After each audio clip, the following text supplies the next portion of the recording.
नमस्कार, आदाब।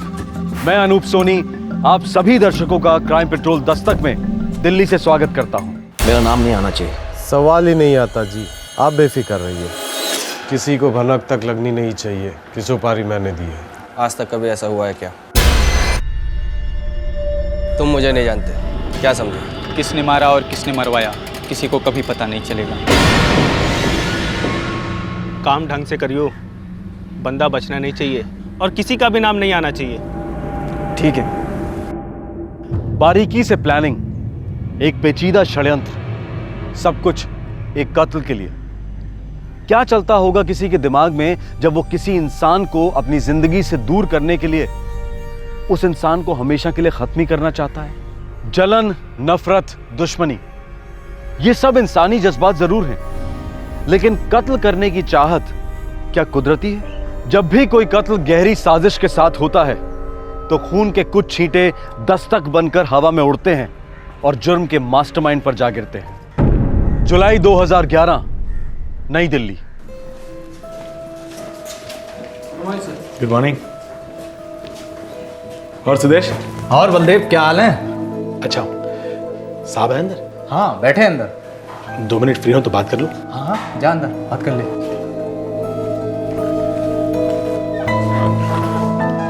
Good morning sir. आओ आओ बलदेव, देखो तुम्हें ड्यूटी पर वापस लेने का ऑर्डर्स अभी तक नहीं आया। सर 6 महीने हो चुके हैं। मामला लंबा खींचेगा। हेड कांस्टेबल हो तुम, 16 साल की सर्विस है तुम्हारी, उसके बावजूद जो तुमने किया। खैर, तुम्हारी फाइल डीसीपी साहब के पास है।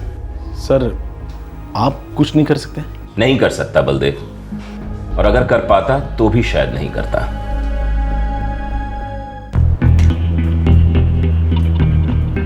क्यों बे? एक तो तेरी गाड़ी ओवरलोड है, ऊपर से तेरे कागजात भी ठीक नहीं है। साहब मैं तो गाड़ी चलाता हूँ, लोडिंग वोडिंग का काम ट्रांसपोर्ट सेंटर में होता है। अच्छा। ओ रामदास। जी साहब। जाने दे गाड़ी। पर बलदेव साहब, डॉक्यूमेंट ठीक नहीं है। मैंने कहा ना, जाने दे गाड़ी। पर साहब आप तो क्या बे? अरे 16 साल की सर्विस है मेरी, बहुत दुनिया देखी है मैंने, और तू तो भी बच्चा है। देख, गुस्सा ना दिला। कल को वापस ड्यूटी ज्वाइन कर ली तो तेरे लिए ठीक ना होगा, समझा? जा। ठीक है साहब। चल जा भाई, निकल।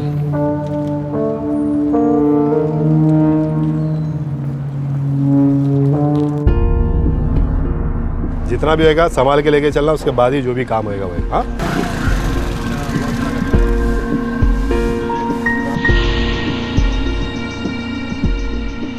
और आसिफ, सब ठीक? आप ही का राजा मालिक। ऐसे ही बढ़िया चलता रहेगा। एक बारी वर्दी लौट आए फिर देखी ना हाथों का कमाल। जहाँ खोदो वहीं सोना। बड़ी मेहरबानी होगी साहब। चल चलता हूँ। हाँ हाँ सर।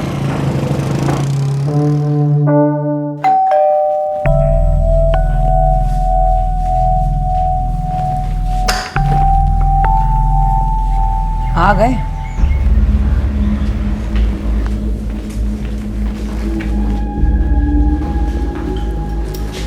जानकी, जल्दी चाय बना। रवि का डब्बा बन रहा है, चाय बाद में बनेगी। तेरी तो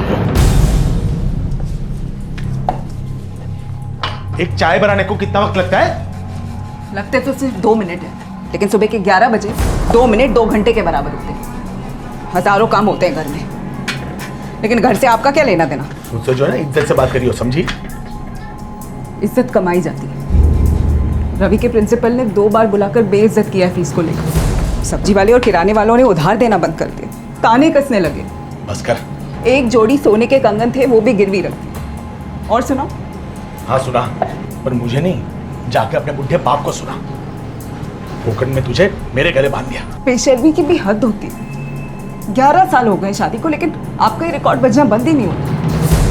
अपने बाप से पैसे मांग, अपने बाप से पैसे मांग। आप अपने आप को बहुत तोप चीज समझते हैं ना, लेकिन आप हैं नहीं। सस्पेंड हुआ हूँ तो कुछ भी बकती रहेगी साली, हैं? चल अपने बाप के घर जा, चल पैसे लेके आ, निकल। हाँ हाँ चली जाती हूँ, लेकिन क्या कहूँ पापा से कि आपका रिश्वतखोर दामाद सस्पेंड हो गया है। उसकी दारू के लिए पैसे चाहिए, कुछ नहीं तो भीख समझ कर दे दीजिए। जीना हराम। तो छोड़ क्यों नहीं देते? हर महीने पैसे भिजवा दीजिए और रही आराम से। मुझसे तो तुझे सिर्फ जूते मिलना है, जूते। और हाथ उठाया तो काशिफ साहब को कंप्लेन कर दूंगी कह देती हूँ। हर बारी इंस्पेक्टर साहब की धमकी देती है मुझे।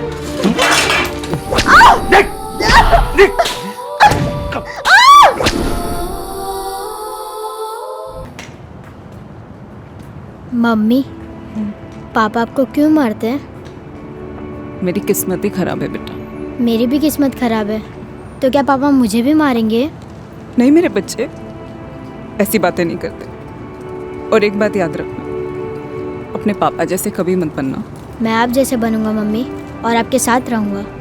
पता नहीं बेटा, मेरा जीने का मन ही नहीं करता। काश भगवान मुझे जल्दी बुला ले। ऐसे मत बोलो मम्मी।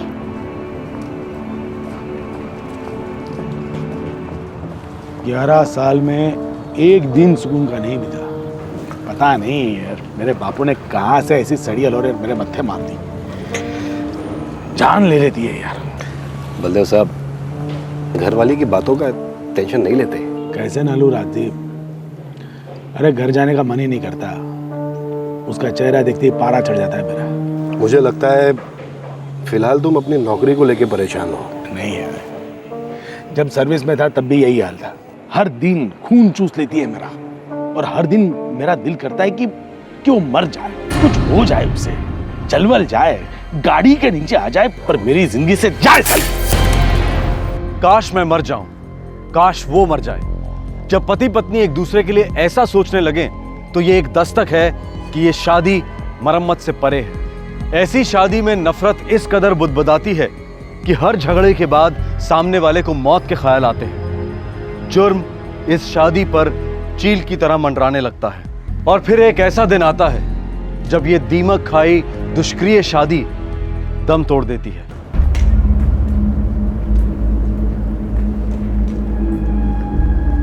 बाय बाय पापा। बाय बेटा। और सुनो बेटा, अपनी मम्मी से पूछो कि मेरे लिए कुछ खाना वाना बनाया भी या नहीं। बेटा अपने पापा से कहो कि मुझे कितनी भी गालियाँ दे या मारे पीटे, ऐसा हो नहीं सकता कि मैं उनके लिए खाना नहीं बनाऊं। फिर उन्हें खाना है या नहीं खाना वो उनकी मर्जी। चल।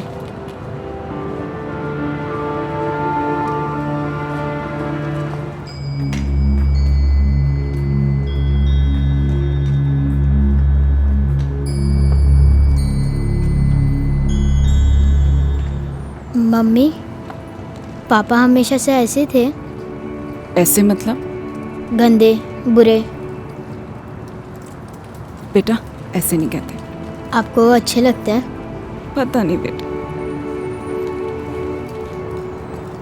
अच्छा मम्मा, मैं जाता हूँ, बाय। बेटा बेटा मम्मी पापा के झगड़ों के बारे में बिल्कुल मत सोचना। हाँ, तुम्हारे पापा और मैं, हम दोनों तुमसे बहुत प्यार करते हैं। अच्छा मम्मी, मैं जाता हूँ, बाय। बाय बेटा।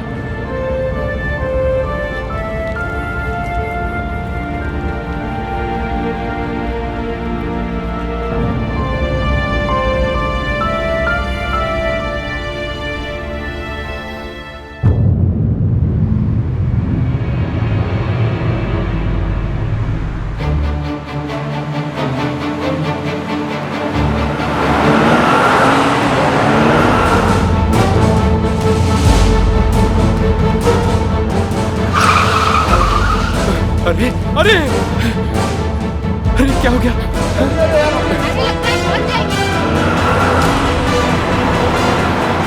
DL10HS।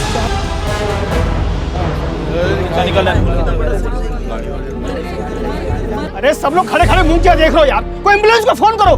मणि, फोन लगाओ एम्बुलेंस को।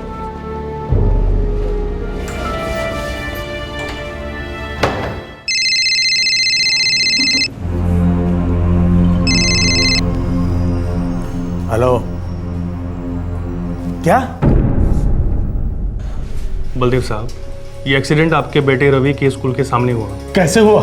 एक स्कॉर्पियो थी, उड़ाने के बाद रुकी नहीं। पब्लिक के सामने पान वाला, सब्जी वाला सबने देखा। पर डॉक्टर साहब, मेरी पत्नी कैसी है? अभी बेहोश है। घबराने वाली बात तो नहीं है। 13 फ्रैक्चर है, सर पे गहरी चोट भी लगी है, बहुत नाजुक हालत है। मैं मिल सकता हूँ? अभी नहीं, 3 और ऑपरेशन होने हैं, चांसेस बहुत कम है। Excuse me.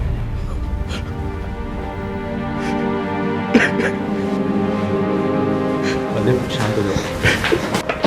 पापा पापा क्या हुआ मम्मी को? बोलो ना पापा, क्या हुआ मम्मी को? बोलो ना पापा, मम्मी कहाँ है? बोलो ना पापा। मम्मी ठीक हो जाएगी बेटा। मम्मी को कुछ नहीं होगा बेटा। मम्मी ठीक हो जाएगी, एकदम ठीक। पापा मुझे मम्मी के पास जाना है, मुझे मम्मी के पास जाना है। पापा प्लीज मुझे ले चलो मम्मी के पास। पापा बताओ ना मुझे। सर, बलदेव साहब की पत्नी जानकी बहुत ही बुरी हालत में है। गाड़ी ने बहुत बुरी तरीके से उड़ाया सर। और गाड़ी वाला रुका नहीं? नहीं सर। देखो, बलदेव सस्पेंडेड है लेकिन है हमारे डिपार्टमेंट का, इसलिए इस केस को स्पेशल केस समझो और ढूंढ निकालो उस काले रंग की स्कॉर्पियो को। बिल्कुल सर। रेड अलर्ट जारी करो। उस काले रंग की स्कॉर्पियो पे खून के निशान तो होने ही चाहिए। जी हाँ सर। एक्सीडेंट स्पॉट से सारी जानकारी लो। पान वाले ने गाड़ी देखी है सर? जो भी थे वहां पे उनसे पूरी जानकारी लो। बिल्कुल सर। बलदेव, सुन के बहुत बुरा लगा। अब कैसी है तुम्हारी वाइफ? सर, डॉक्टर कहते हैं कि बहुत क्रिटिकल है। मैं भी अभी तक उसे नहीं मिला। रोते नहीं बेटा, मम्मी ठीक हो जाएगी। मम्मी मरना चाहती थी, भगवान के पास जाना चाहती थी। मेरा जीने का मन ही नहीं करता है। काश भगवान मुझे जल्दी बुला ले। ऐसे मत बोलो मम्मी। साहब, धम से आवाज हुआ। मैंने देखा तो वो औरत यहाँ पर गिरी पड़ी थी। साहब, मैडम शायद रास्ता क्रॉस कर रही थी। वो रोज अपने बच्चे को लेकर आती थी और कभी कभार हमारे यहाँ आकर सब्जियाँ भी लेती थी। गाड़ी के बारे में और क्या याद है? काले रंग की स्कॉर्पियो गाड़ी थी साहब। और गाड़ी का नंबर मैंने अपने दिमाग में लॉक कर दिया था, लिख कर रखा हुआ मैंने। ये तो बढ़िया काम किया। देखिए, पेशेंट कोमा में चली गई है, इससे मामला और ज़्यादा बिगड़ गया है। मैं आपको कोई गारंटी नहीं दे सकता। Excuse me. पापा क्या हुआ मम्मी को?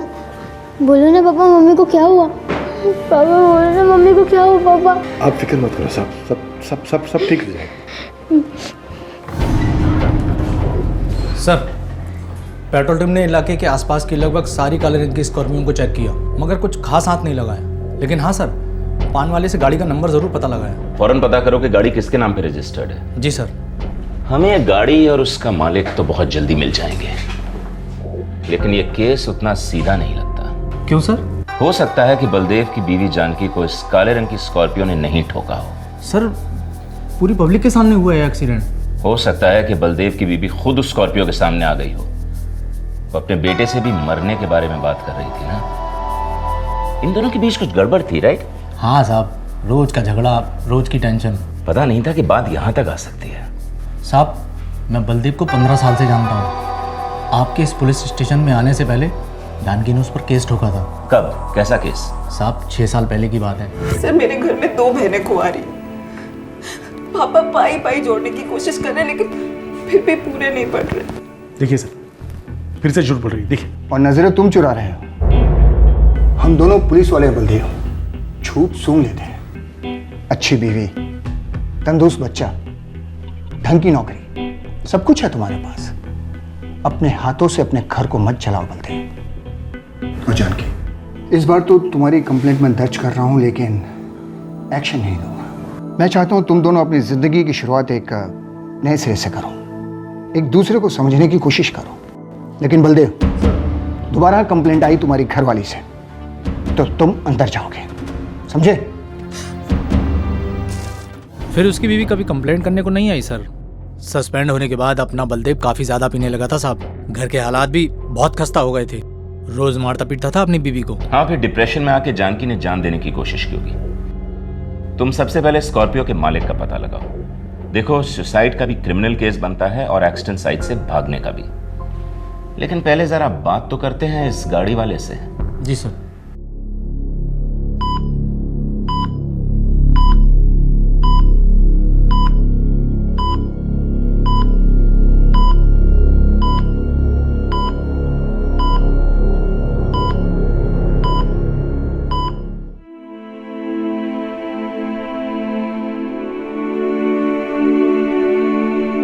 खाओ बेटा। पापा, मैं अपने आप भी रोड क्रॉस कर सकता हूँ, फिर मम्मी क्यों आई मेरे साथ? इसमें तेरी कोई गलती नहीं है बेटा। पापा, आप मम्मी से प्यार नहीं करते ना? तू बहुत छोटा है बेटा इन बातों के लिए, नहीं समझेगा। आप मम्मी को मरने नहीं दोगे ना? नहीं बेटा। 11 जुलाई 2011 को जानकी का एक्सीडेंट हुआ था। 10 दिन तक वो कोमा में रही, क्रिटिकल हालत में। उसका बचना नामुमकिन लग रहा था। मुझे माफ कर दे जानकी। तू नहीं है तो कुछ अच्छा नहीं लगता मुझे। मैं तेरे हाथ जोड़ता हूं, तू वापस आ जा जानकी। मेरे जीवन में तू नहीं तो कुछ नहीं है जानकी।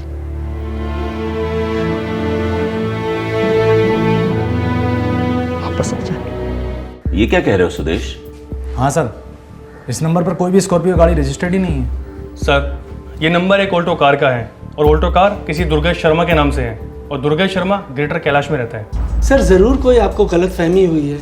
मेरे पास सिर्फ एक ही कार है ऑल्टो, और उसका ये रजिस्ट्रेशन नंबर है सर। 11 जुलाई को कहाँ थे आप? अपने ऑफिस में था, कनॉट प्लेस। इस तरफ द्वारका आए थे क्या किसी काम से? नहीं सर, मैं तो यहाँ कभी आता ही नहीं, ना ऑफिस के काम से और ना ही किसी पर्सनल काम से। ठीक है, आप जाइए। अगर जरूरत पड़ी तो आपको दोबारा बुलवा लेंगे। Okay, thank you sir. ये क्या माजरा है? स्कॉर्पियो वाला गलत नंबर प्लेट लगा के क्यों घूम रहा था?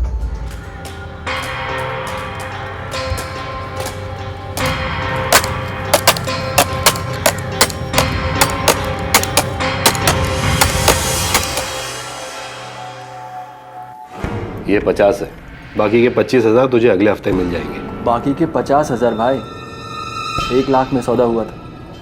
25,000 आपने एडवांस दिए थे और अभी ये 50,000। हाँ तो बचे कितने? 25 ना? ये फर्जी नंबर प्लेट बनवाने में 25,000 तो मेरी अपनी जेब से खर्च हो गए। अच्छा, 25,000? फर्जी नंबर प्लेट बनवाना बारीकी का काम होता है। दूसरी गाड़ी की नंबर प्लेट चुरानी पड़ी। मैंने कहा था तुझे कि गाड़ी का नंबर चुरा और लगा, जितने का सौदा हुआ है उतने ही मिलेंगे तुझे, समझा? लेकिन आपका काम तो हो गया ना। वो भी तुम पूरा नहीं कर पाए। उस औरत को ऑन द स्पॉट मरना चाहिए था। वो हॉस्पिटल में जिंदा है। आपने कहा था एक्सीडेंट लगना चाहिए, हमने वैसा ही कर दिया राजदीप साहब। मेरे लड़कों ने अच्छा खासा ठोका था उस औरत को। अब एक्सीडेंट के बाद कोई उतर कर तो देखेगा नहीं कि पार्टी मर गई या जिंदा है। तेरे लड़कों को काम आता नहीं है। ऐसे कामों में 19-20 की गुंजाइश तो होती ही होती है। पूरा कट्टा खाली कर दो बंदे के सर में, फिर भी बच सकता है। तकदीर नाम की भी कोई चीज होती है ना। अब बाकी के 25 भी तेरी तकदीर में नहीं रहे, और अगर वो औरत जिंदा बच गई तो मेरी तकदीर को बहुत खतरा है विक्रम। इतने दिनों से कोमा में है, बचना नामुमकिन है, और अगर वो ठीक हो भी गई तो आपको नहीं पहचानेगी। इत्मीनान से दोबारा प्लानिंग कर लेंगे। वैसे इस बार की हमारी प्लानिंग तगड़ी थी ना।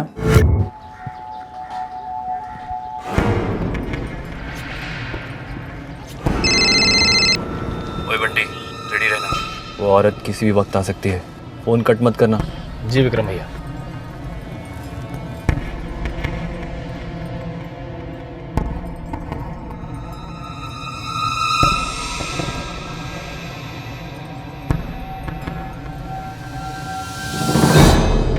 विक्रम, यही है वो औरत। वो बच्चे को एक बार स्कूल छोड़ेगी, दोबारा इसी रोड से वापस आएगी। बंटी, ये जो औरत जा रही है ना, यही है बच्चे के साथ जो रास्ता क्रॉस कर रही है। दिख गई। अभी मत उड़ाना।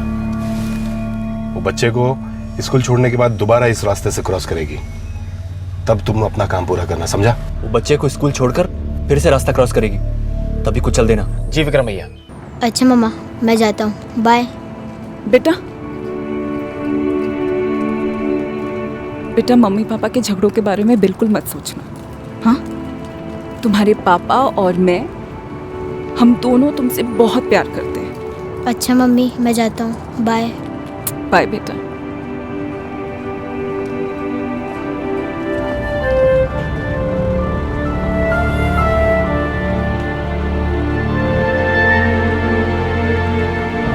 इंस्पेक्टर।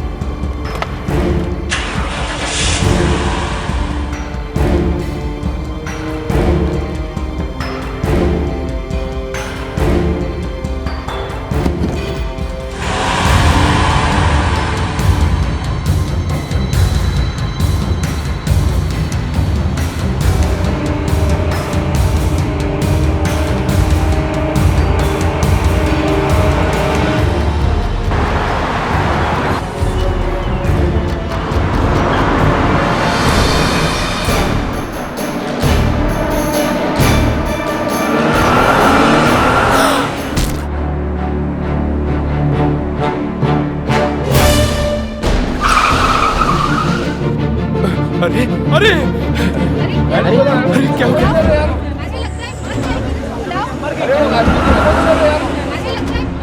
सुन विक्रम, दुनिया इधर की उधर हो जाए, इस कांड में मेरा नाम नहीं आना चाहिए। उसका तो कोई चांस नहीं सर जी, लेकिन एक सीधी सादी औरत को मरवाने की ऐसी क्या जरूरत आ पड़ी आपको, वो भी एक कांस्टेबल की बीवी को? तुझे सिर्फ पैसों से मतलब है, वो तुझे मिल जाएंगे।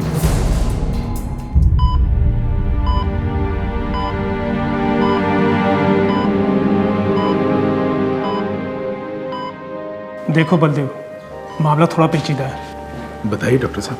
तुम्हारी सर्विस से जो भी मेडिकल के पैसे बनते हैं वो सब जोड़ने के बाद भी कम पड़ रहा है।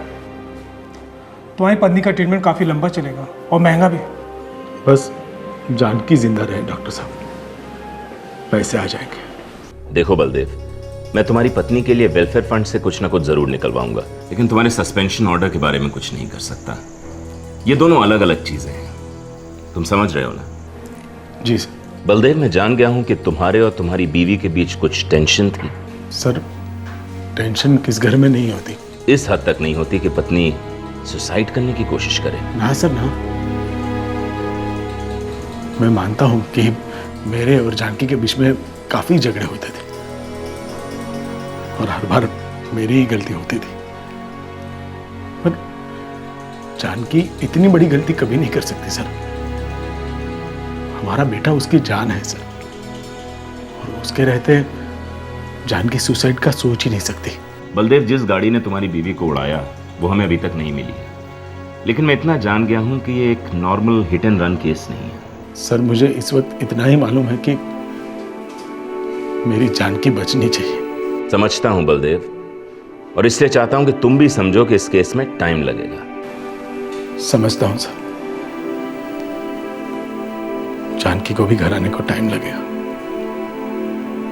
सारा खेल टाइम का ही तो है सर। शुक्रिया राजदीप, चलता हूं। जी सर।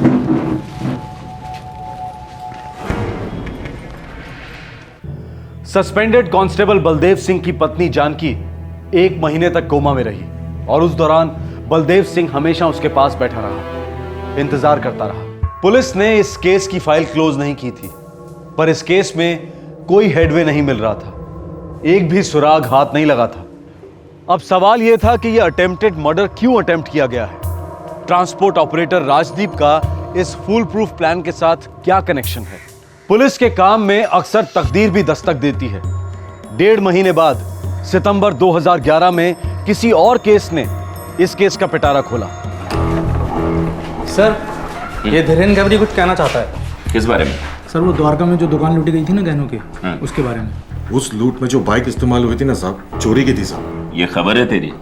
साहब, मेरी खबर ये है कि वो चोरी की बाइक को कहाँ छुपाया गया है ये मुझे मालूम है साहब। कहाँ छुपाया गया है? 2 मैकेनिक लड़के हैं साहब, उनके पास है सर। कहाँ मिलेंगे दोनों? सर, आज वो साकिब इलाके में आने वाले हैं साहब। मुझे तो उनके बाइक का नंबर भी मालूम है।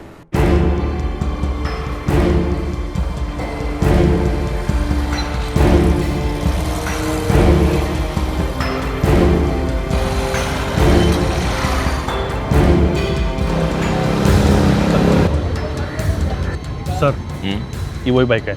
नंबर प्लेट वही है? हाँ सर, धीरेन खबरी ने जो बोला था वही है सर। DL10 FG 7689। लो सालों को।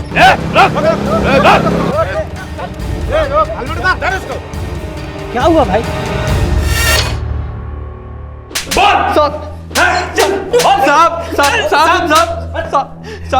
साहब, माकदम साहब, साहब उस चोरी में हमारा हाथ नहीं था साहब। साहब हम तो उस मॉल के आसपास भी नहीं थे साहब। तो मोटरसाइकिल तुम लोगों को दहेज में मिली थी? साहब वो बाइक कल शाम को हमने एयरपोर्ट के सामने से चुराई थी साहब। साहब वो किसकी बाइक है, किस में इस्तेमाल होती, हमें कुछ नहीं मालूम साहब। साहब हमने तो उस बाइक का नंबर प्लेट बदला था बस साहब। हलक में डंडा डाल दो दोनों के। जो कुछ भी इनके अंदर है ना बाहर उगलवाओ। इन्होंने जितने भी जुर्म किए हैं मुझे सबकी रिपोर्ट चाहिए।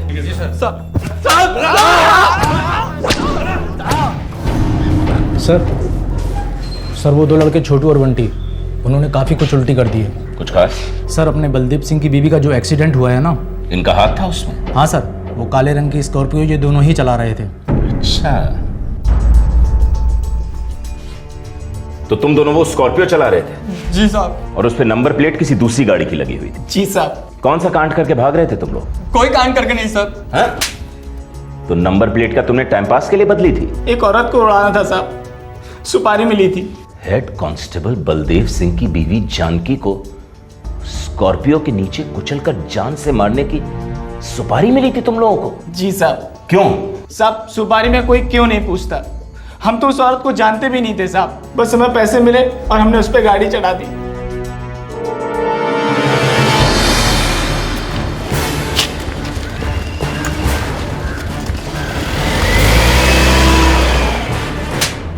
बोल, कांस्टेबल बलदेव के साथ क्या दुश्मनी थी तेरी? मैं तो उस कांस्टेबल को पहचानता तक नहीं, और ना ही उस औरत को। समझा। तो तूने इन दोनों को सुपारी दी? हाँ हाँ साहब। और तुझे सुपारी किसने दी विक्रम? सर कोई है। कौन? मेरा पहचान वाला है। साहब जी मुझे क्यों लेके जा रहे हो? अब बताते हैं अभी, चलो। मेरा कसूर क्या है? साहब जी लेकिन मैंने किया क्या बताओगे?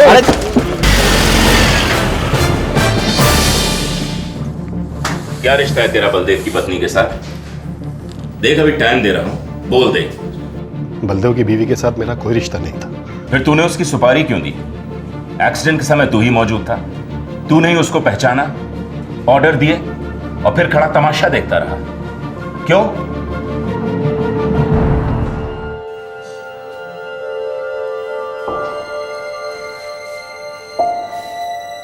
मम्मी आज मेरा क्लास में 7th रैंक आया है। मेरी टीचर ने मुझे वेरी गुड कहा है।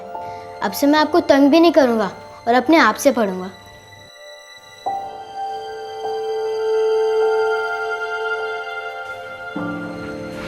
Good afternoon sir. Good afternoon. कैसी हैं? ऊपर वाले की दुआ है सर। जाको रखे साइयां मार सके ना कोई। जी।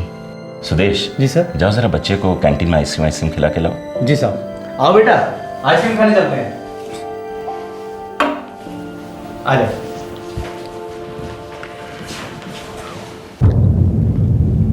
बलदेव तुमने सही कहा था, तुम्हारी वाइफ सुसाइड अटेम्प्ट नहीं कर सकती। जी सर, ये अलग ही मिट्टी की बनी है। हाँ लेकिन ये नॉर्मल एक्सीडेंट केस भी नहीं है बलदेव। मैं समझा नहीं सर। हमें भी समझने में जरा टाइम लग गया बलदेव। आओ थाने चलो मेरे साथ। आखिरकार जानकी के hit and run accident case की असलियत सामने आई। एक ऐसे षड्यंत्र पर रोशनी पड़ी जिसमें शामिल सभी गुनहगारों को पूरा विश्वास था कि उनका नाम कभी सामने नहीं आएगा।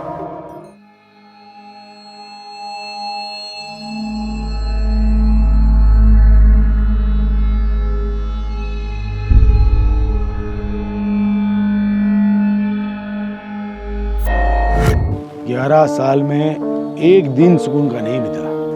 पता नहीं यार मेरे बापू ने कहां से ऐसी सड़ी अलोरे मेरे मत्थे मार दी। जान ले लेती है यार, हर दिन खून चूस लेती है मेरा, और हर दिन मेरा दिल करता है कि वो मर जाए, कुछ हो जाए उसे, जलवल जाए, गाड़ी के नीचे आ जाए, पर मेरी जिंदगी से जाए साली।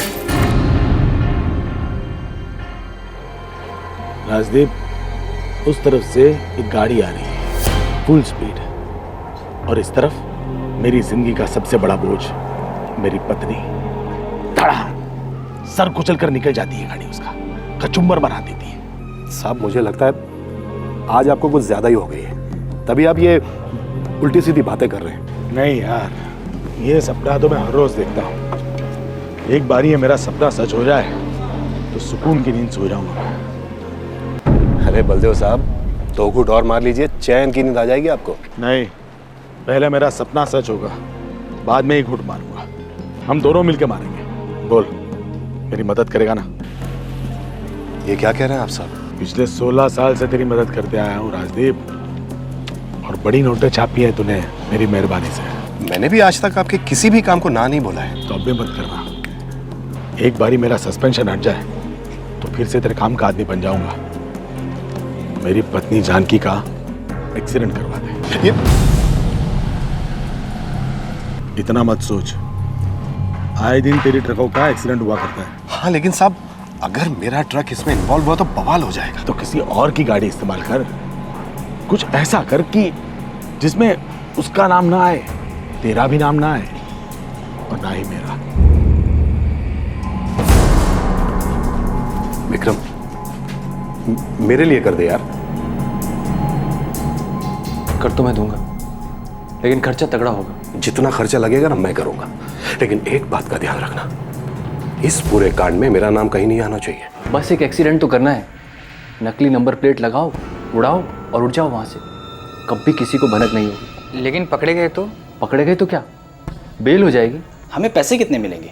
पैसे अच्छे मिलेंगे, लेकिन काम भी अच्छा होना चाहिए, एकदम साफ सुथरा, किसी का नाम नहीं, किसी पर उंगली नहीं, और मुझ पर तो कभी नहीं। मंजूर है? बेटा अपने पापा से कहो कि मुझे कितनी भी गालियां दें या मारे पीटे, ऐसा हो नहीं सकता कि मैं उनके लिए खाना नहीं बनाऊं। चल।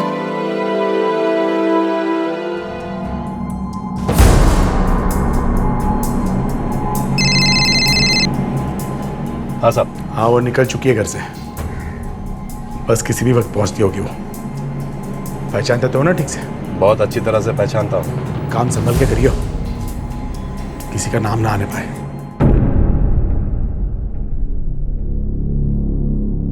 बहुत ज्यादा नफरत करता था मैं उससे सर। एक बात अटक गई थी दिमाग में कि वो गई तो मैं सुखी। मैं गलत था सर। जब मैंने उसे अस्पताल में देखा तो मुझे लगा कि मैंने बहुत बड़ी गलती कर दी। दरअसल मुझे उसकी जरूरत है सर। मेरे बेटे को उसकी जरूरत है।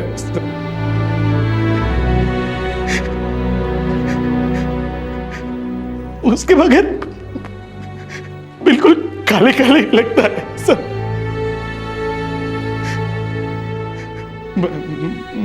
मैं नहीं चाहता कि वो मरे। मैं उसे किसी भी हालत में बचाना चाहता हूं। बच तो वो गई है बलदेव, शायद उसके बेटे के प्यार ने उसे जिंदा रखा। उस प्यार में थोड़ा हिस्सा तेरा भी था, लेकिन तू उस प्यार का हकदार नहीं है। तो कितना गिरा हुआ आदमी है बलदेव। घिन आती है सोच के कि तू कभी हमारे डिपार्टमेंट में हुआ करता था। अरे अपनी परेशानियां मिटाने के लिए किसी की जिंदगी मिटाने से किसी का भला हुआ है क्या? हाँ, तू तो इन सच्चाइयों को जानता है, फिर भी तूने ऐसा षड्यंत्र रचा। एक वक्त था जब तू खूनियों को पकड़ने वाली टीम में हुआ करता था, और आज तू खुद रंगे हाथों पकड़ा गया है। जिंदगी और कानून किसी को नहीं बख्शते।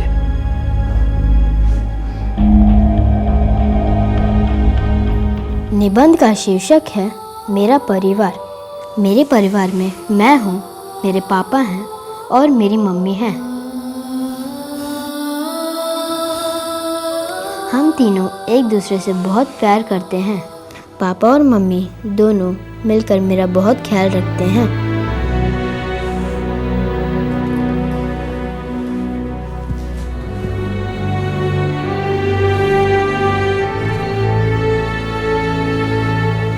मैं भी अपनी मम्मी और पापा की मदद करता हूँ। जानकी की तबीयत में धीरे धीरे सुधार हो रहा है। पूरे आसार हैं कि वो अच्छी रिकवरी कर पाएगी।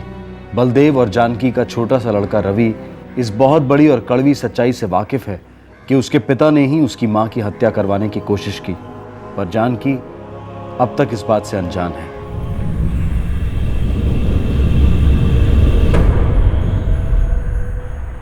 नमस्कार, आदाब। मैं अनूप सोनी क्राइम पेट्रोल दस्तक में मुंबई से आप सबका स्वागत करता हूं। आशावरी, धक्का दो। तुम कर सकती हो। और थोड़ा सा, और थोड़ा सा, और थोड़ा सा।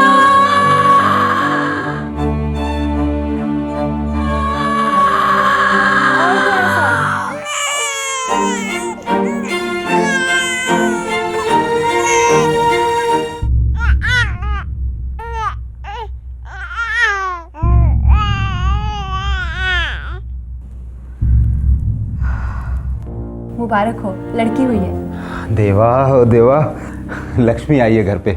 लेकिन एक बात है। क्या बात है डॉक्टर? बच्ची की टांगों में शायद प्रॉब्लम है।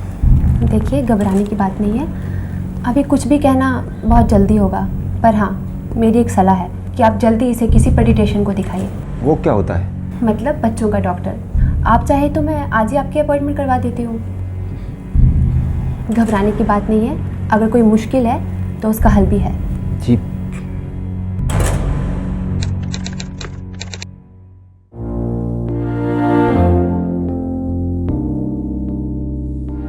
अब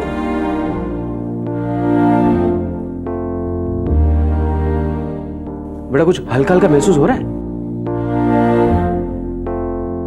देखिए दशरथ जी और आशावरी जी, कि इतने सालों में रत्ती भर का भी फर्क नहीं हुआ है। लेकिन डॉक्टर साहब, जब ये चलना शुरू करेगी तो धीरे धीरे सब ठीक हो जाएगा ना। अनीता 4 साल की हो गई है, वो अब तक चली नहीं है। मुझे नहीं लगता है कि वो आगे चल पाएगी। देखिए, आप दोनों को बड़ी हिम्मत से काम लेना होगा।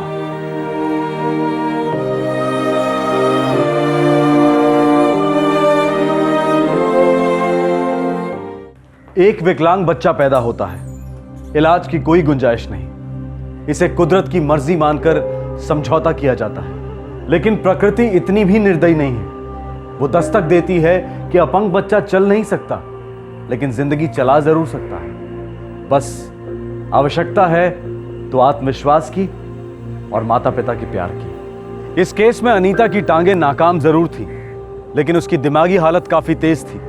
उसे अपने माता पिता के दुख और चिंता का गहरा आभास था। जब तक अनीता 16 साल की हुई, उसकी 2 बहनें और हो चुकी थी और दोनों नॉर्मल थी। वैसे अनीता भी नॉर्मल जिंदगी बसर कर सकती थी, लेकिन शायद तकदीर को कुछ और ही मंजूर था। अक्टूबर 2011, कर्जत, महाराष्ट्र।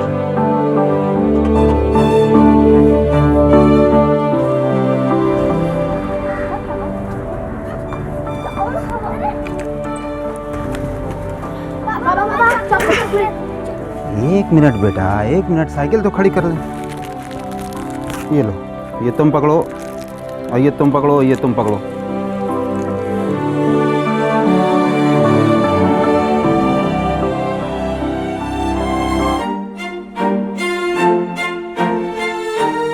आ गए तेरे बापू?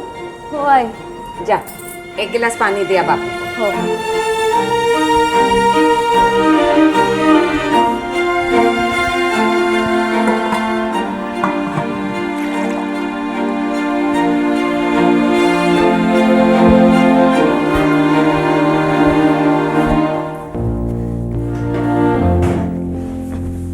बाबा, पानी।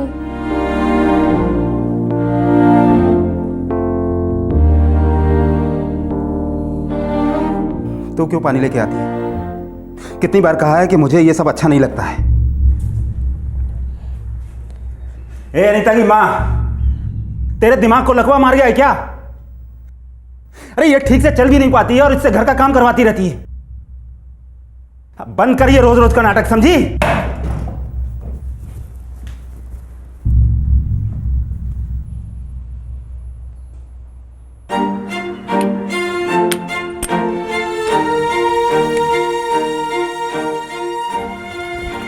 ताई, अब तुम मारो।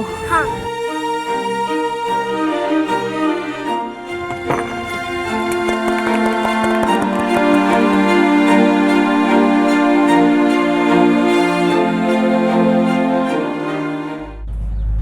यार दशरथ, भगवान की इच्छा थी, वो तुम्हारे गले डाल दिया। और इसे तू क्या कर सकता है? मैं क्या कर सकता हूँ? और अगर कुछ करना भी चाहूँ तो फिर पता नहीं कि करना क्या है। कोई लड़का देखा है? हाँ, रायगढ़ वाले हैं ना, हाँ, उसका लड़का भी अपनी अनीता की तरह है। अरे तब तो बहुत बढ़िया है, दोनों एक दूसरे को संभाल लेंगे। हाँ संभाल लेंगे, लेकिन उसके माँ बाप को कौन संभालेगा? क्या हुआ? अरे इतना बड़ा मुंह फाड़ रहे हैं, 30,000 रुपए मांग रहे हैं। 30,000 रुपए? और वो भी एक अपंग लड़के के लिए? वही तो, अगर 30,000 रुपए खर्च भी कर देते तो उसके बाद 2 लड़कियां और, उनके लिए मैं क्या बचाऊंगा? यार ज्ञान्या, इस अनीता का कुछ हो नहीं सकता क्या? उसकी खुद की जिंदगी तो है नहीं, 2 पैसे की भी, और हमें कंगाल बना के छोड़ेगी। दशरथ हिम्मत रख, हिम्मत, कुछ ना कुछ जरूर हो जाएगा। यार जो होना है एक बार में हो जाए, आर या पार। करजत मुंबई से सिर्फ 60 किलोमीटर दूर है, और यहां आज के जमाने में 2011 में एक बाप अपनी अपंग बेटी को बोझ समझ रहा है। उसे उस लड़की के लिए कोई भी उम्मीद नहीं दिखाई देती। वो किसी रिहैबिलिटेशन प्रोग्राम के बारे में भी नहीं जानता, वो किसी सरकारी स्कीम के बारे में भी नहीं जानता, वो कुछ भी नहीं जानता सिवाय इसके कि वो कुछ नहीं कर सकता। निरक्षरता, निराशा, नाराजगी, मुंबई से सिर्फ 60 किलोमीटर दूर।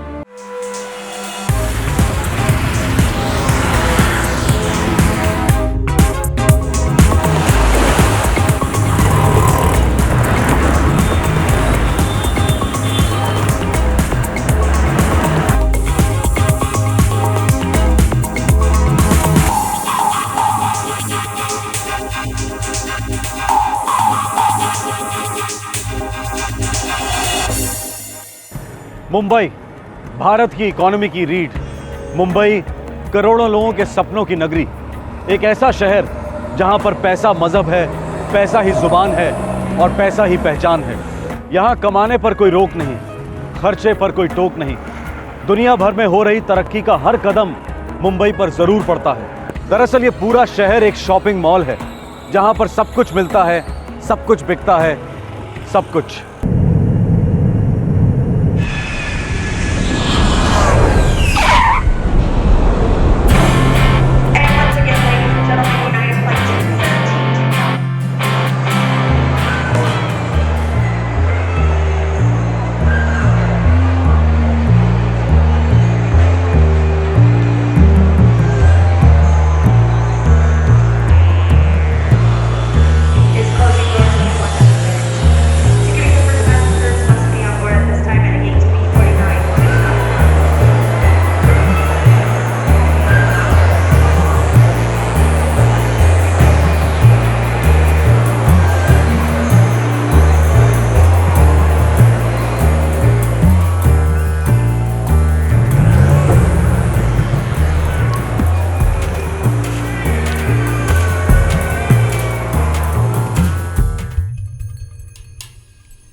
एक रैकेट की खबर है एलेक्सा। एयरपोर्ट और रेल स्टेशन, इन दोनों जगहों पर ये रैकेट फैला हुआ है। एयरपोर्ट और रेलवे स्टेशन, मतलब ये दोनों इनके पिकअप पॉइंट्स हैं। बिल्कुल एलेक्सा। अंधेरी में एयरपोर्ट के पास 2-4 होटल्स हैं। एयरपोर्ट से उठाते हैं, सीधे होटल ले जाते हैं। होटल्स कौन से हैं, कुछ पता चला? एक ऑटो वाले का पीछा किया था मैंने, उसने कस्टमर को 3 होटल्स बताए। मैंने वो होटल्स के नाम नोट किए हैं। खबर तो पक्की है ना? गलत हुई ना, खबरीगिरी छोड़ दो सर।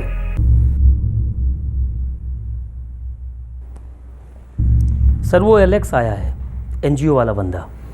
एलेक्स? जी सर। हाँ भेजो उसको अंदर। खबर झूठी हुई तो मुझे कई जवाब देने पड़ेंगे। सर मेरा सबसे खास खबरी 10 दिनों से इस गिरोह का पीछा कर रहा है। इतनी बड़ी रेड करना कोई छोटी मोटी बात नहीं है एलेक्स। सर लेकिन खबर मिली है कि छोटे बच्चों का इस्तेमाल किया जा रहा है। ये रेड छोटी मोटी हो ही नहीं सकती है सर। एलेक्स के पास खबर है कि दोनों एयरपोर्ट्स और तीनों रेलवे स्टेशन में पिकअप पॉइंट्स हैं। सर सिर्फ एयरपोर्ट पर फोकस करेंगे, तभी उन्हें रेड हैंडेड पकड़ सकते हैं।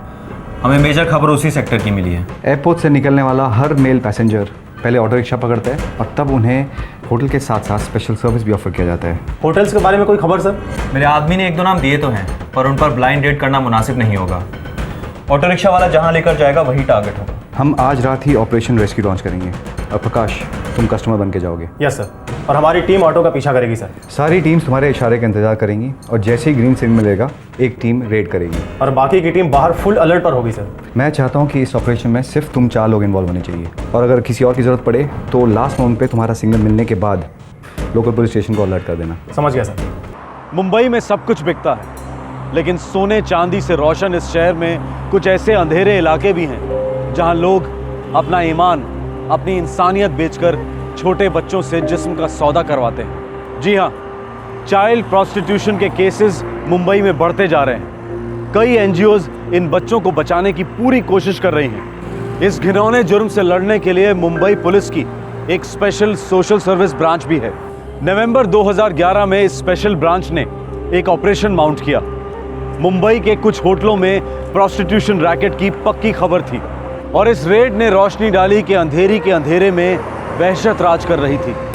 मैं अपना मोबाइल तुम्हारे नंबर पर डायल करके रखूंगा, तो रिकॉर्डिंग तुम्हारे और मेरे दोनों के सेल पर होगी, ठीक है? Yes sir. और सर ये रहा पेन कैमरा। होटल के अंदर पहुंचते ही मैं अपने सेल नंबर 2 से रूम नंबर एसएमएस करूंगा तुम सब लोगों के सेल नंबर 2 पर। सर मैं और गौतम भी होटल के बाहर रहेंगे। ठीक है। और सर मैं रिसेप्शन तक चल के जाऊंगा, कोई रूम बुक करूंगा वहाँ, लेकिन थोड़ा स्लो मोशन में सर। सब कुछ बहुत टाइट होना चाहिए सब। और अगर किसी के भी फोन का नेटवर्क फेल हुआ तो सबको पता है ना कि लोकल टीम को कब अलर्ट करना है। Yes sir. Let's go.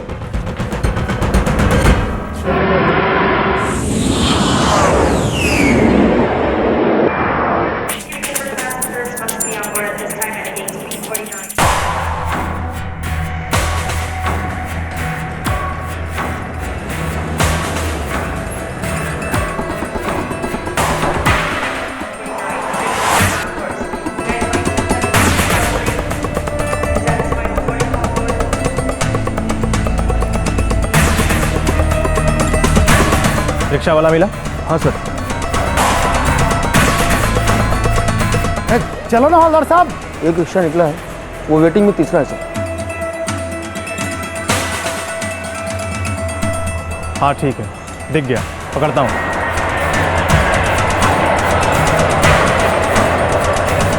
चलना, आगे निकालना। चलेगा भाई, लाइन तोड़ के। कहाँ जाना साहब? फ्लाइट मिस हो गई है, 4-5 घंटे काटने हैं। कोई होटल शोटल? अरे आगे कुछ मत पूछिए साहब, आपके लिए एकदम परफेक्ट होटल है। बैठिए साहब, बैठिए। चल चल चल, फॉलो कर इसको जल्दी।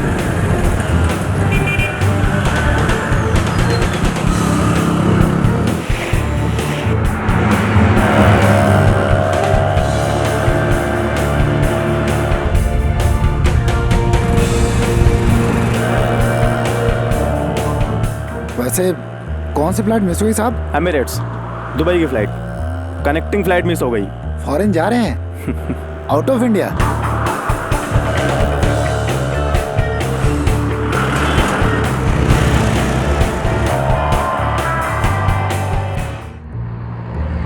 साहब 4-5 घंटे हैं आपके पास। कुछ टाइम पास चाहिए। टाइम पास मतलब? एंजॉय साहब, एंजॉय। लड़की वड़की? अच्छा, किस टाइप की लड़की? साहब जो बोलो वो, इधर अपन की पूरी सेटिंग है। अरे नहीं यार, रहने दो, फालतू का रिस्क है ये। अरे कोई रिस्क नहीं ना साहब, अरे एकदम टॉप का होटल है, पार्सल सीधे रूम में पहुंच जाएगा फटाफट। अरे साहब जी भर के मस्ती करो आप, फिर आराम से फ्लाइट पकड़ो और छू। अरे नहीं यार, होटल वालों को पता चल जाएगा, फालतू का पखेड़ा, मेरी दूसरी फ्लाइट भी मिस हो जाएगी। अरे साहब होटल वालों का ही तो बिजनेस है ये। अरे आप हाँ तो बोलो। कितना लगेगा? साहब वो पार्सल ग्रेड में अपन नहीं पड़ता, वो आप जाने और होटल वाले जाने। अपन का चार्ज है 1000 रुपये, आपको उधर पहुंचाने का सारा सेटिंग करेंगे साहब। अरे साहब अब इतना भी क्या सोचना ना, देखो साहब अपने को जल्दी है ना, और भी कस्म उठाने हैं। ठीक है, ले चलो।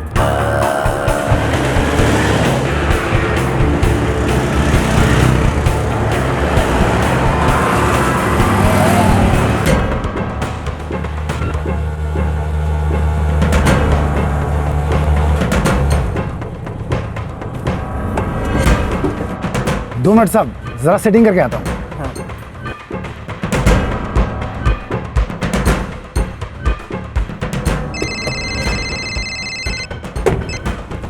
सो हाँ माने, तुम लोग ट्रैक पर हो ना?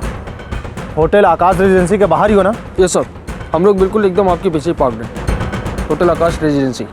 और कैसा है? ठीक हूँ, मस्त जेंटलमैन है। अरे दुबई जा रहा है, नोट भी कम नहीं होंगे उसके पास। लड़की कैसे चाहिए उसे? अब ये तो पूछा नहीं, वैसे भी ये आपका डिपार्टमेंट है। अबे सब सेफ तो है ना? अरे भाई आज तो कोई फालतू गड़बड़ लेके आएगा इधर, देखोगे तो समझ जाओगे। अरे मक्खन है मक्खन। ठीक है, जा लेके आओ उस मक्खन।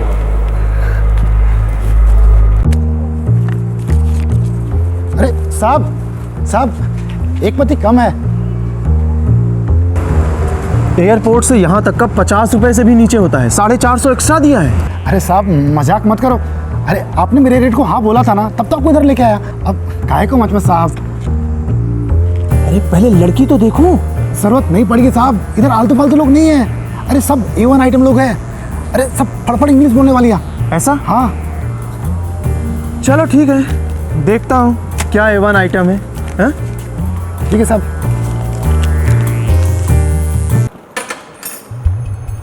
आप रूम में फ्रेश हो जाइए, तब तक वो आ जाएगी। कितना टाइम लगेगा? ज़्यादा से ज़्यादा 15 मिनट। थैंक्स। सब कुछ सेफ है ना? देखिए मुझे कोई प्रॉब्लम नहीं चाहिए, प्लीज़। टेंशन मत लीजिए, हमारा रोज़ का है और हमारी हर जगह सेटिंग भी है। आप AC ऑन कीजिए और मस्त एंजॉय कीजिए। ड्रिंक्स, खाना वाना जो भी चाहिए सब टॉप का आ जाएगा। ठीक है, थैंक्स।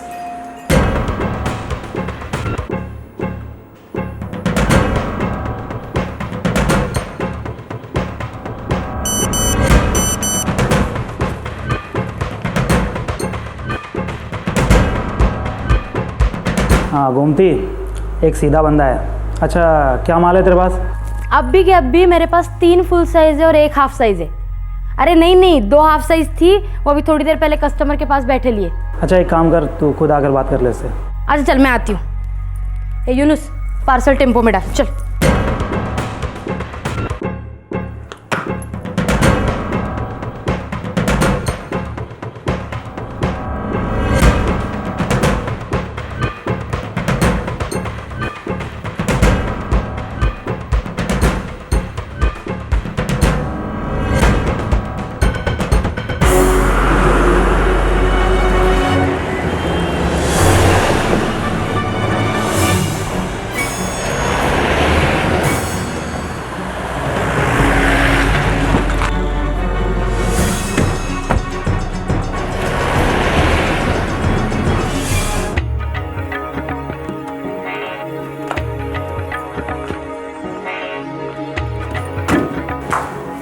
Room number 205।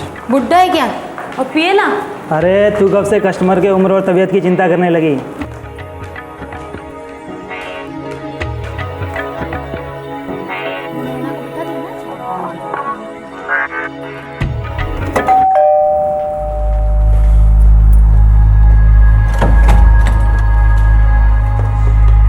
सलाम सेठ। सलाम। तुम कौन हो? डरते क्यों सेठ? जो भी है पुलिस वाले नहीं है। Oh okay. वो कहाँ है? वो भी आ जाएगी साहब, इतनी उतावली क्यों मचा रहे हो? सब कुछ आप ही के लिए तो है। मगर वो साथ क्यों नहीं आई? अरे साहब पहले आपकी पसंद नापसंद तो देखने दीजिए, लेन देन की बातें कर लेते हैं। अच्छा अच्छा। साहब हर एज की हर टाइप की लेडीज अपने पास है, आपको कैसी चाहिए? कोई भी अच्छी सी। अच्छी लड़की तो साहब कच्ची होती है। कच्ची मतलब? यंग, छोटी, हाफ साइज। अरे जैसा फिल्मों में बोलते हैं ना साहब, कच्ची कली, एकदम फ्रेश। बस एक दो बार बैठियो कि कहीं किसी के साथ। रेट क्या होगा? ज्यादा 20। 20? 20,000 रुपीज, डॉलर्स नहीं। पागल हो गए हो क्या? 20? पागल तो आप हो जाएंगे साहब, लवंगी मिर्च है। अरे क्या सोच रहे साहब, चलो टाइम खोटी नहीं करते हैं, 15,000 में डन कर देते हैं। हाँ 3 घंटा बैठेगी लड़की आपके पास। चल। हाँ 15। हाँ लाइए, पूरा एडवांस लेती हूँ पहले, बाद में झिक नहीं, रूल है अपना।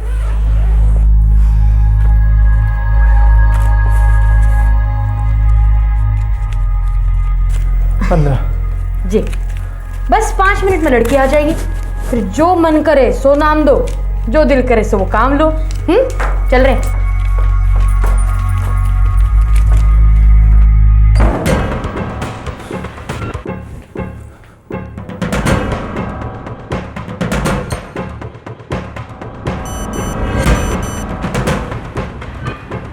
लोकल टीम अलर्ट कर दो। MID से फ़ोन लगा। ये घूमती सब साफ साफ क्यों नहीं बोला उसको? बोलने जैसा क्या है, तू चुप रह। अरे बाद में पार्सल देख करके बवाल खड़ा किया तो। लड़की बिस्तर गर्म करने के लिए चाहिए होती है, हिमालय चढ़ने के लिए नहीं। हाँ फिर ये बात भी सही है। कहाँ पे? अंधेरी इमरजेंसी सिग्नल के पास। अरे तो कितने सारे होटल है वहाँ, नाम तो बोलो। सर होटल का नाम हमारे प्रकाश सर को मालूम है। आप थोड़ा ताबड़तोड़ अपनी टीम लेकर के बस यहाँ पहुँच जाइए। ठीक है, मैं PI साहब को अभी बोलता हूँ। थोड़ा फटाफट साहब, गर्म मामला है। सर रेट तो फिक्स है, सभी में AC या डबल बेड है, इन सभी का 4,500। ए सलील, रूम सर्विस वाले को भेजना, थोड़ा सा सामान उठाना है। अच्छा ठीक है। राकेश। अच्छा भाई सॉरी, 4,500 मेरे बजट में नहीं है, मैं कहीं और देखता हूँ।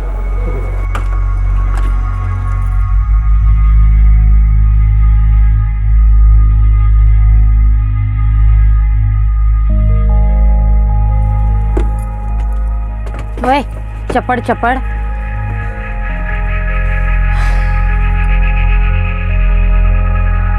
जा ले आओ इसको।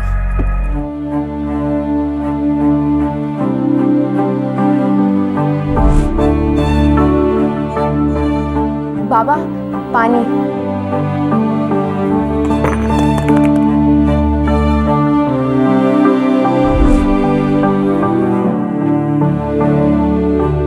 $205 में ले आना, संभाल के।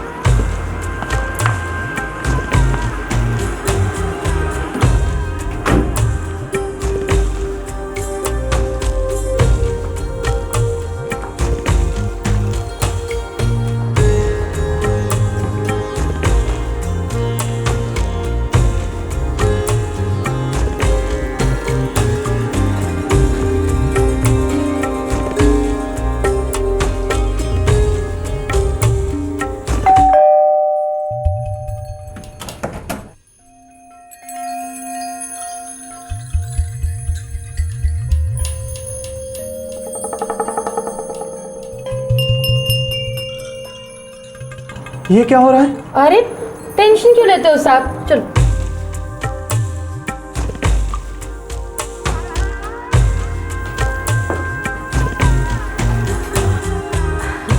क्या है ना साहब, इसकी टांगों में थोड़ी सी प्रॉब्लम है बस, बाकी सब टिप टॉप है। आप एक बार बैठ के तो देखिए। सुन चिकनी, साहब दिन बोले तो दिन, रात बोले तो रात, हाँ सब खुश होना चाहिए। जी सर। तुम कहाँ की रहने वाली हो? क्या साहब, क्या सवाल पूछ रहे हो? रिश्ता करना है क्या? अब आप बस सुहागरात मनाइए। चल। एक मिनट। अरे कोई हिलेगा नहीं। ये क्या है ये? अब सुहाग रात नहीं, सीधे 13वीं मनाएंगे तुम सबकी।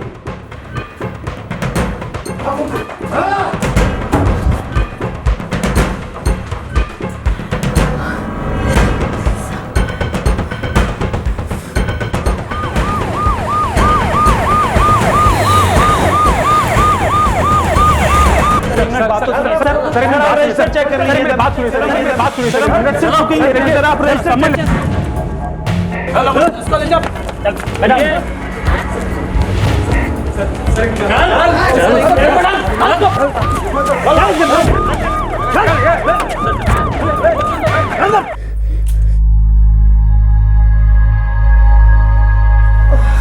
साहब देखिए ना साहब, थोड़ी मांडवली कर लेते हैं ना। मांडवली जरूर करेंगे मांडवली, लेकिन यहाँ नहीं, पुलिस स्टेशन में। पुलिस स्टेशन नहीं साहब, आप लोग जो बोलेंगे वो मैं करूंगी, जिसके साथ भी जो भी, लेकिन पुलिस स्टेशन नहीं साहब। अरे तुम क्यों रो रही हो? हम तुमको ही तो बचाने यहाँ पर आए हैं। पुलिस नहीं साहब। अरे हम ही पुलिस वाले हैं, और तुम्हारे साथ जो जो जबरदस्ती इन लोगों ने की है ना, उसका पूरा हिसाब लेंगे। नहीं साहब, रत्ती भर जबरदस्ती नहीं की है, पूछ लीजिए। जो भी कर रही है अपने दिल से कर रही है। लड़की बोलना सच। हाँ सर, दीदी सच बोल रही है, ये मेरा काम है, कोई जबरदस्ती नहीं है। होटल का स्टाफ, मैनेजर, रिक्शा वाला, दलाल, मैडम, बाकी की लड़कियां, सबको गिरफ्तार किया गया, लेकिन अनीता को गिरफ्तार नहीं किया गया। बस उसे प्रोटेक्टिव कस्टडी में लिया गया क्योंकि वो एक माइनर थी। पुलिस इस बात से बहुत हैरान थी क्योंकि अनीता बार बार ये कह रही थी कि वो अपनी मर्जी से प्रोस्टिट्यूशन में है। अब सवाल यह था कि करजत के गांव में अपनी बहनों के साथ खेलने वाली मासूम अनीता यहां के विकृति के दलदल तक कैसे पहुंच गई।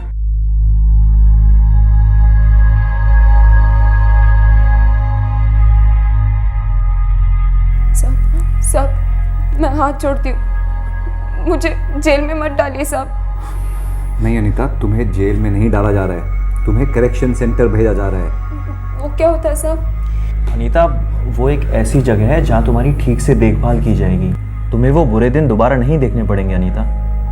हम सब तुम्हारे साथ हैं। तुम कहाँ की रहने वाली हो? तुम्हें ज़बरदस्ती उठवाया गया या कुछ खिला पिला कर लाया गया? नहीं साहब, किसी ने उठाया नहीं था और किसी ने कुछ खिलाया पिलाया भी नहीं था, कुछ नहीं। बस ये बात मेरे माँ बाप को मत बताना, कभी मत बताना। अनीता, लेकिन तुम्हारे माँ बाप तुम्हें देखकर बहुत खुश होंगे।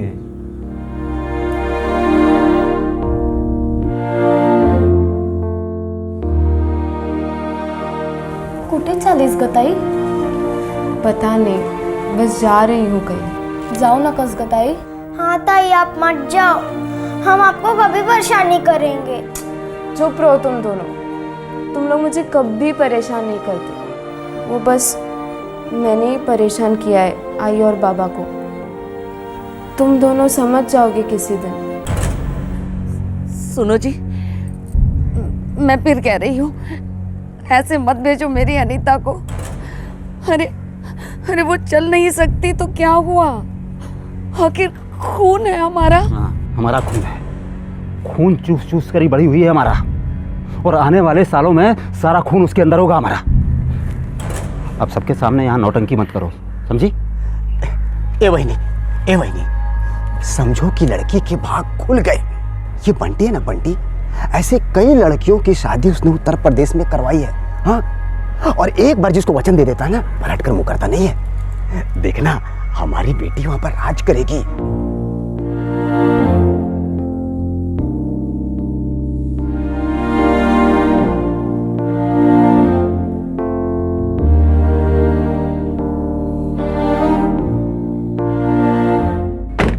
दशरथ, अब मेरी जिम्मेदारी, टेंशन नहीं, समझे? और फोन वोन भी नहीं, टाइम आएगा खुशखबरी दे दूंगा।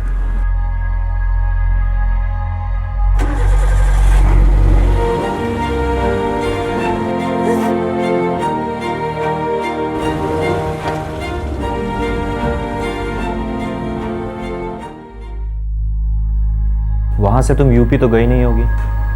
नहीं सर, वहाँ से मुझे कोई मीरा रोड नाम की जगह लेके गए और वहाँ मुझे गोमती दीदी मिली।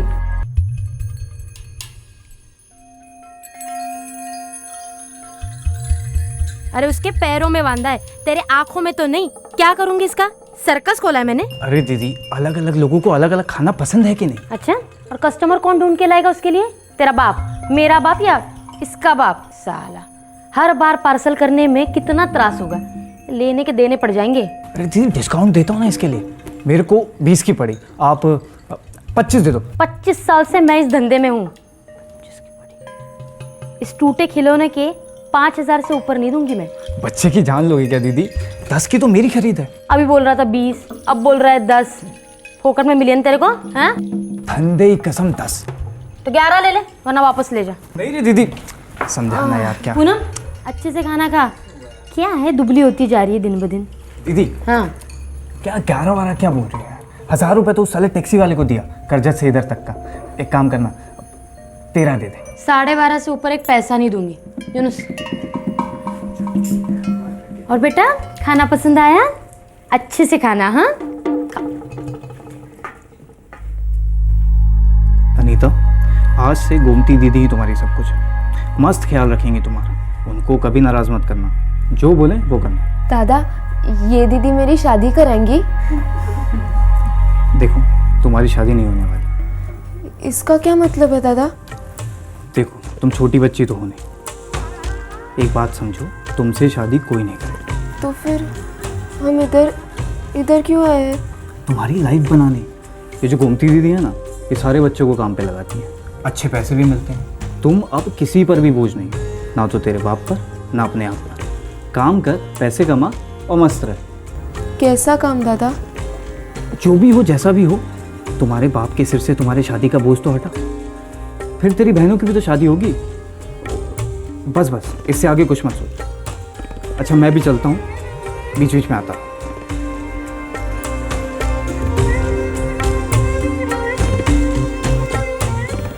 एक दो दिन में ही मुझे गोमती दीदी ने बता दिया कि मुझे क्या काम करना पड़ेगा। पहले बुरा लगा, डर भी लगा, लेकिन फिर बंटी दादा की बात याद आई कि मेरी बहनों की शादी होगी, मैं माँ बाप पे बोझ नहीं होंगी। तुम्हारे पिताजी ने पैसे लिए तुम्हें उस बंटी के साथ भेजने के लिए? ऐसे मैंने सुना तो था। जब तुम पहली बार कस्टमर के पास गई थी, गोमती ने ज़बरदस्ती की थी तुम्हारे साथ या फिर कस्टमर ने? नहीं नहीं सर, गोमती दीदी ने तो मुझे पहले से ही बता दिया था कि क्या काम करना पड़ेगा, और मैंने वो किया। और वो बुरी औरत नहीं है सर। क्यों नहीं है? गोमती दीदी मुझे बोझ नहीं समझती, पनौती नहीं कहती, मुझे बराबर का समझती है।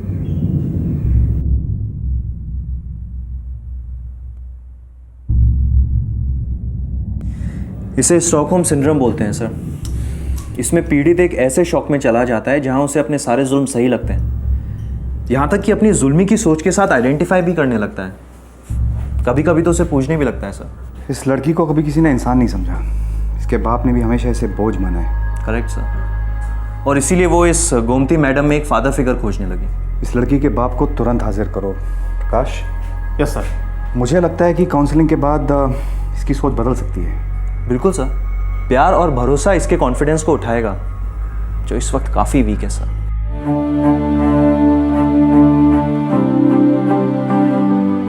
अनीता, तुम चल भले ही नहीं सकती, पर सोच तो सकती हो।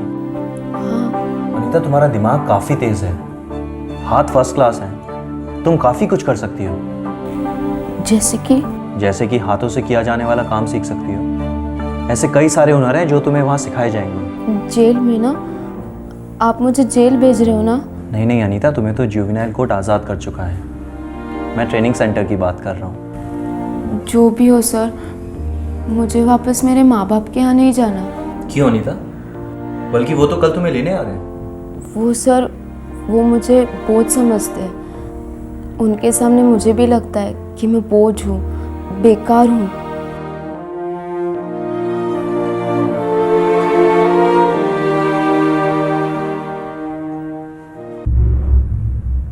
आज के बाद नहीं अनीता। ये देखो, आज के बाद तुम्हें कभी किसी कंधे की जरूरत नहीं पड़ेगी। तुम कभी किसी पर बोझ नहीं बनोगी अनीता। तुम एक नया हुनर सीखोगी, खुद पैसे कमाओगी, इज्जत कमाओगी, सर उठाकर जियोगी।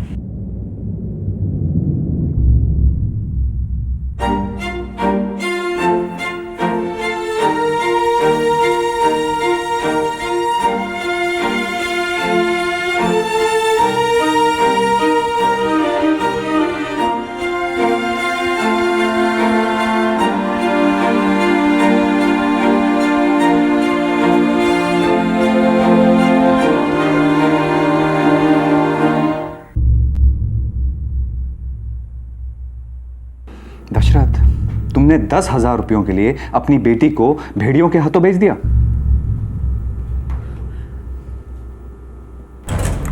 10,000 दे रहे हैं? हाँ। लेकिन अब तक तो सब हमसे दहेज मांगते थे। तो ज्ञान्या कह रहा था कि यूपी के गांव है, लड़कियां वहाँ बहुत कम हैं, उनको कोई भी चलती। ये अपनी अनीता भी चलेगी, इसलिए वो शगुन के तौर पर एक रकम देते हैं लड़की वालों को। यार, जो होना है एक बार में हो जाए। आर्या पार। सुन दशरथ, वो एक बंटी है यूपी का। वो इस तरह की कई लड़कियों की शादी वहां जाके करवा चुका है। अरे कईयों का घर बसा चुका है वहां पर वो। लेकिन अपनी अनीता तो, अरे वो हर किस्म के लड़कियों के लिए लड़का ढूंढता है, और तो और वो लड़की के माता पिता को पैसे भी देता है। ये क्या बात हुई? और फिर पैसे क्यों?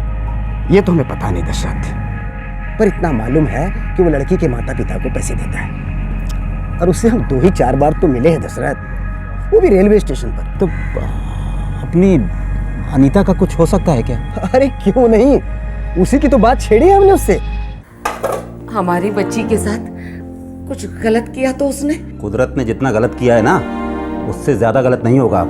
सुनो जी, मुझे कुछ ठीक नहीं लग रहा है। हमारी तकदीर में ही नहीं लिखा है ठीक लगना, सिर्फ दुख को सहना लिखा है और दर्द को भूलते जाओ। लेकिन आज के बाद से हमें अनीता को सहना नहीं पड़ेगा, बस उसे भुलाना होगा। आप अपनी औलाद को ऐसे कैसे भुला सकते हैं? आपको अंदाजा भी है क्या गुजरी होगी उस पे? क्या हुआ है मेरी बच्ची के साथ? बहुत गलत हुआ है और भी बहुत भयंकर हो सकता था, लेकिन हमने उसे बचा लिया है। साहिब, हम गरीब हैं, लाचार हैं। अगर ये नहीं होता तो कुछ और बुरा होता उस बेचारी के साथ। अब बेचारा कौन है वो मुझे नहीं पता, लेकिन इतना पता है कि आप इकलौते माँ बाप नहीं है जिनके घर में कोई विकलांग बच्ची पैदा हुई है। और विकलांग होना कोई दोष नहीं है। दोष हमारा है साहिब, हमसे बहुत बड़ी गलती हुई है। सो तो है, अब आइंदा ऐसा नहीं होना चाहिए। अपनी बेटी को घर ले जाइए, उसे प्यार दीजिए, उसे कोई हुनर सिखाइए, कमाने के काबिल बनाइए। शादी जब होगी तब होगी। साहिब, ये आप जैसे शहर के बड़े लोगों के लिए ये कहना बहुत आसान है। कभी गांव आकर देखिए, हमारे कुछ नहीं है वहां, क्या सिखाएं और क्या काबिल बनाएं।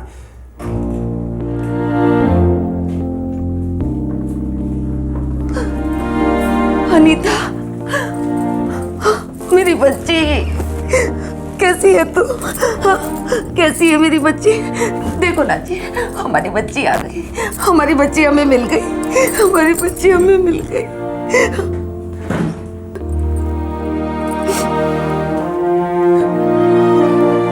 अब ये अपने हाथों पर खड़ी है, किसी पर बोझ नहीं है, इसे सिर्फ प्यार की जरूरत है। अब प्यार के पैसे नहीं लगते दशरथ। सर, मुझे इनके साथ वापस गांव नहीं जाना, मुझे यही रहना है, यही कुछ करना है। ऐसा काय बोलती है? हम तेरे आई बाबा, तू हमारी जिम्मेदारी है बेटी। थी आई, पर अब और नहीं। मुझे अपनी जिम्मेदारी खुद लेनी है। आपने मुझे इस दुनिया में लाया, इतने साल संभाला, बड़े उपकार है आपके। अब मैं और उपकार नहीं लेना चाहती, मुझे अपना रास्ता खुद ढूंढना है और उस पर चलकर दिखाना है।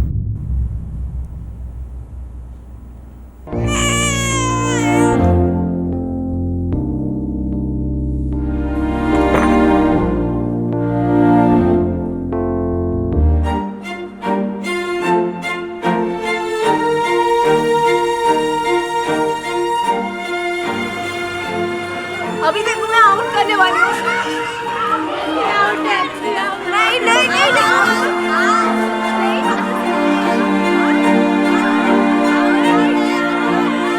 एलेक्स, तुम वाकई बहुत अच्छा काम कर रहे हो। सागर में एक बूंद है प्रकाश, और सागर का पानी बहुत ज़्यादा गंदा है। क्या मतलब? हमने अनीता को तो नई जिंदगी दे दी, पर हर दिन हर मिनट न जाने कितने ऐसे बच्चों का सौदा हो रहा है। अभी मेरे खबरी का SMS आया, एक अनाथालय में रैकेट चल रहा है। बाकी खबर वो जल्दी भेजेगा। मुझे तुरंत इन्फॉर्म करो, छोड़ेंगे नहीं किसी को एलेक्स, खत्म कर देंगे इस माफिया को। एक माफिया खत्म होगा तो दूसरा खड़ा हो जाएगा। असली मुजरिम है मजबूरी, लाचारी और विकृति। इन्हें आप और हम कैसे खत्म करें? हमारे भारतवर्ष में दरअसल 2 भारत बसते हैं, एक आपका और हमारा भारत, शहरों वाला, बढ़ती GDP वाला, आर्थिक धमाके वाला भारत। हमारे अपने प्रॉब्लम्स हैं, संघर्ष है, लेकिन सच्चाई ये है कि हमारे बच्चे हमसे ज़्यादा पढ़े लिखे होंगे, उन्हें ज़्यादा अपॉर्चुनिटीज़, ज़्यादा फैसिलिटीज़ मिलेंगी, बेटर फ्यूचर होगा। और दूसरी ओर, ज़्यादा दूर नहीं, एक दूसरा भारत है, अनीता का भारत, दशरथ का भारत, जहां अपॉर्चुनिटीज़ की एक बूंद नहीं टपकती, प्रगति की एक किरण नहीं चमकती। 5 साल में एक बार चुनाव के वक्त सरकार इस भारत की तरफ ममता से गदगद हो उठती है, लेकिन उस ममता को भी सत्ता के दलाल बीच में ही निगल जाते हैं। ये भारत आजादी से अब तक निराश है, हताश है, और ये भारत बहुत विशाल है। इन दो भारतों के बीच के अंतर को घटाना एक इमरजेंसी सिचुएशन है। जुर्म एक सामाजिक रोग है, और जब तक समाज का हर तबका, हर भारतीय गरीबी और गरिमा की असली रेखा से वाकई ऊपर नहीं उठ जाता, तब तक किसी न किसी होटल के कमरे में कोई ना कोई अनीता किश्तों में बेआबरू होती रहेगी। फिर मिलेंगे अगले एपिसोड में। जय हिंद, जय भारत। इस तरह के और भी एपिसोड देखने के लिए हमारे चैनल को सब्सक्राइब करें और बेल आइकन दबाना ना भूलें।